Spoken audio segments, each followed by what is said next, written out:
Le Cameroun est en partie baigné par les eaux de l'Atlantique. Et curieusement, c'est grâce à cette côte que le nom Cameroun va être donné à toute cette région, à tout le pays. Cette étonnante histoire, permettez-moi de vous la raconter. Tout commence au XVe siècle, à une époque difficile où les Portugais choisissent de partir à la découverte de nouvelles terres. L'homme clé de cette histoire s'appelle Henri le Navigateur. Il est portugais, il est le fils du roi du Portugal, Juan Ier, il est né en 1394 et lui porte bien son nom. Henri le Navigateur va se passionner pour le continent africain.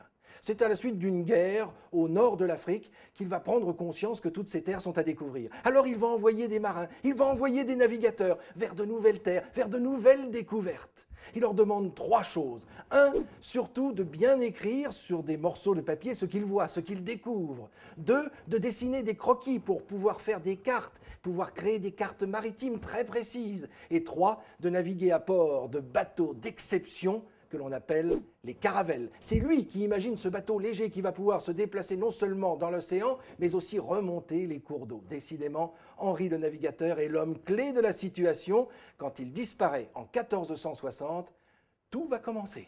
Car enfin, l'élan est donné. Les marins, les navigateurs vont se succéder. Ils vont partir de plus en plus vers le sud. Ils vont oser franchir les frontières de l'impossible. Parmi ces hommes, il y a Bartholoméo Dias, qui descend le long de la côte occidentale de l'Afrique, franchit un cap qui est au sud, puis se dit il va y avoir de nouvelles terres. Alors, c'est l'espérance. D'où ce cap d'espérance, ce cap de l'espérance. Il sera à nouveau franchi par un autre marin que l'on connaît, Vasco de Gama, quelques années plus tard, qui franchit le cap et lui découvrira l'Inde bien plus tard, bien plus loin. C'est là, au cours de cette période, que va se jouer un épisode majeur pour l'histoire du Cameroun. Nous sommes en 1472. L'un de ces marins, de ces navigateurs portugais, Fernando Po, découvre une rivière. Il navigue avec son bateau, il remonte le cours de cette rivière et découvre qu'elle est remplie de crevettes. Il n'en faut pas plus à Fernando Po pour imaginer le nom de cette rivière et de la région qui l'entoure, Rio dos Camaroes.